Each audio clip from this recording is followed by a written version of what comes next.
আজকে তুরস্ক বা সিরিয়ার ভূমিকম্পের এই ভয়াবহতা দেখে বন্ধুরা সত্যি আমাদের মন ভারাক্রান্ত।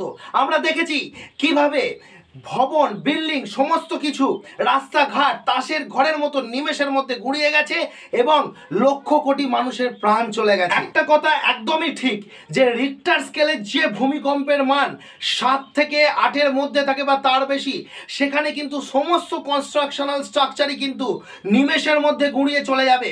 কিন্তু আপনারা কি জানেন যে ভারতবর্ষের 50%-এর বেশি এমন জায়গা রয়েছে যেখানটা কিন্তু ভূমিকম্প প্রবণ এলাকা? তাহলে বন্ধুরা আপনি এই ভিডিওটি কেন দেখবেন?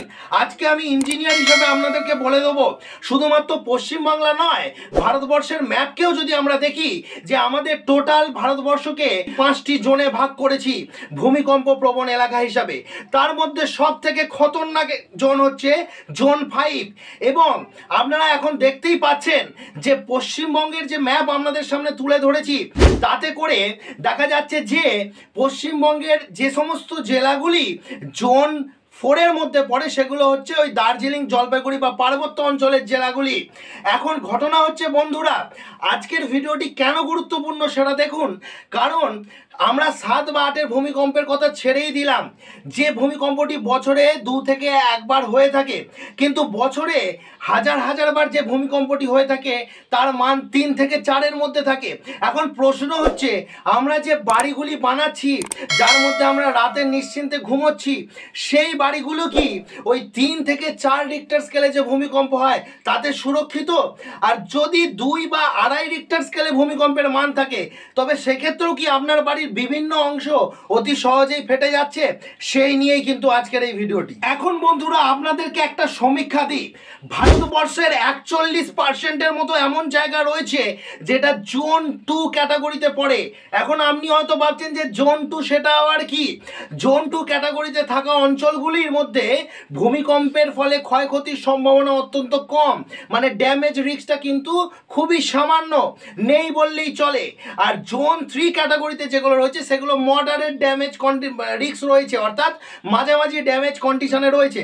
তাহলে এখন ইঞ্জিনিয়ার হিসাবে আপনাদের সামনে ভিডিও নিয়ে আসার উদ্দেশ্য এটাই যে যারা যে সমস্ত অঞ্চল, বিশেষ করে দেখা গেছে জোন 3, পশ্চিমবাংলার বেশিরভাগ অংশটাই জোন 3 ক্যাটাগরিতে রয়েছে, সেই অঞ্চলে যখন আপনারা ঘর বাড়ি বানাচ্ছেন তখন সেই জায়গায় যে 4 to 5 রিক্টার স্কেলে ভূমিকম্পের মান দেখাচ্ছে বা 3 to 4, সেই ক্ষেত্রে আপনার বাড়িতে কি কি চেঞ্জেস আসবে বা আপনার বাড়ি সুরক্ষিত কিনা। গ্রামাঞ্চলে ছোটোখাটো বাড়ি হোক বা বড় বড় ফ্ল্যাট হোক না কেন, একটা জিনিস জানবেন যে এই বিষয়টাতে এক্সপার্ট ইঞ্জিনিয়াররা।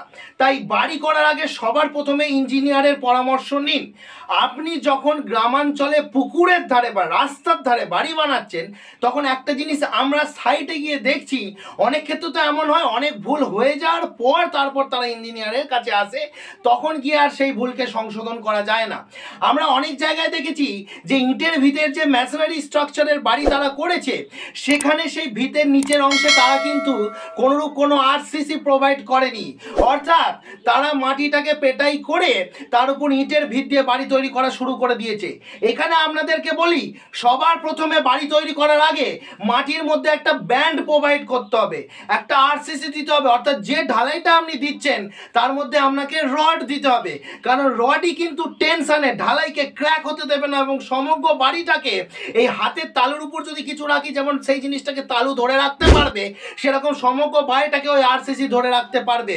অতএব বন্ধুরা, এই সমস্ত ছোটোখাটো ভূমিকম্পে তখন কিন্তু আপনার বাড়িটি সমানভাবে কাঁপবে, যাতে করে কিন্তু বাড়িতে অযথা এখানে সেখানে ফাটল আসার সম্ভাবনা অনেকটাই কমে যাবে। এবার বন্ধুরা, ইটের ভিতের বাড়ির কথা বাদ দিন, যে ফ্রেম স্ট্রাকচারের বাড়ি আজকালকার দিনে প্রচুর পরিমাণে হচ্ছে, অর্থাৎ বিম কলম দিয়ে বাড়ি, সেখানেও আমরা দেখছি পর্যাপ্ত অভিজ্ঞতার অভাবে অনেক ভুল হয়ে যাচ্ছে। যেমন ধরুন আপনার জায়গাটি লো, অর্থাৎ রাস্তা থেকে 5 ফুট নিচে, তখন আপনি টাই বিমটি কোথায় দেবেন? গ্রাউন্ড লেভেলে না প্লিন্থ লেভেলে? এক্ষেত্রে আপনাদেরকে বলি, টাই বিমটাকে দেবেন গ্রাউন্ড লেভেলে অবশ্যই একটি, তারপরেও প্লিন্থ লেভেলে অর্থাৎ মেঝে থামাল যেটাকে বলি আমরা বাংলা ভাষায়, সেখানেও আপনাদেরকে একটি অতি গুরুত্বপূর্ণ বিম দিতে হবে। অর্থাৎ আমরা অনেক জায়গাতে গিয়ে দেখছি শুধুমাত্র গ্রাউন্ড লেভেলে একটি বিম দেওয়ার পর তারপর তারা লিন্টেল দিচ্ছে, তার মাঝে কিন্তু কোনো বিম দিচ্ছে না। এটা একটি মারাত্মক ভুল। আর এই ধরনের ছোটোখাটো ভূমিকম্পে আপনার বাড়ি কিন্তু মোটেই সুরক্ষিত নয়। এবং শুধু তাই নয় বন্ধুরা, ফ্রেম স্ট্রাকচারের অনেক বাড়িতে গিয়ে আমরা দেখছি যে লিন্টেলও কিন্তু পুরোটা দিচ্ছে না খরচা বাঁচানোর জন্য, বিল্ডিংয়ের খরচ বাঁচানোর জন্য আমরা শুধুমাত্র জানালার ওপেনিং, দরজার ওপেনিং এর লিন্টেল দিচ্ছি। আপনাদেরকে একটা জিনিস মাথায় রাখতে হবে, বিমের কাজটা কি? বিমের কাজ হলো ইটের লোডটাকে সমানভাবে চাড়িয়ে দেয়া, পার্শ্ববর্তী কলমে নিয়ে যাওয়া, কলমের মাধ্যমে মাটিতে নিয়ে যাওয়া। অতএব বন্ধুরা, অযথা এখানে ওখানে বিম কাটবেন না এবং লিন্টেল দেওয়ার চেষ্টা করুন পুরোটাই, সেটা ফ্রেম স্ট্রাকচারের বাড়ি হোক কিংবা মেসার স্ট্রাকচারের বাড়ি হোক। এবং শুধু তাই নয়, অনেক জায়গায় ঘরের সৌন্দর্য রক্ষা করার জন্য আমরা দেখছি ঘরের মাঝে রূপ বিম দেওয়াও বন্ধ করে দিয়েছেন।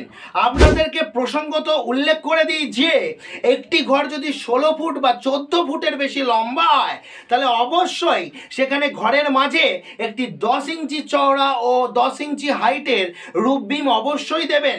এতে করে কিন্তু ছাদের লোড নেয়ার ক্যাপাসিটিটা বজায় থাকবে এবং ছাদটিও সুরক্ষিত থাকবে বন্ধু। আর একটা জিনিস অত্যন্ত গুরুত্বপূর্ণ ব্যাপার, যে ইট, বালি, পাথর, সিমেন্ট, রড এগুলো সবই হচ্ছে বিল্ডিং ম্যাটেরিয়াল। এই বিল্ডিং ম্যাটেরিয়ালের মধ্যে এমন দুটি ম্যাটেরিয়াল রয়েছে যেটা আমি এক্ষুনি বলে দিচ্ছি আপনাদেরকে, যে দুটি ম্যাটেরিয়ালকে কেনার সময় আপনাদেরকে অনেকটা যাচাই করতে হবে। যেমন বন্ধুরা, বালি, পাথর, ইট এগুলো একটু আধটু যদি কমাও হয়ে যায় সেক্ষেত্রেও কিন্তু চলে যায়, কিন্তু সিমেন্ট, রড এগুলো যদি এতটুকু ভুলভাল চয়েস করেন তাহলে কিন্তু ওই ছোটোখাটো ভূমিকম্পেও আপনার বাড়ি চিরফাটে ভরে যাবে। আশা করি এই ইনফরমেশনটা আপনাদের অনেক কাজে আসবে। সুস্থ থাকুন, ধন্যবাদ আপনাদের জন্য। এরপরে সিমেন্ট এবং রডের যে কথা বললাম সেই নিয়েও খুব ভালো ভিডিও আনছি, দেখতে থাকুন কুমার কনস্ট্রাকশন ইউটিউব চ্যানেল।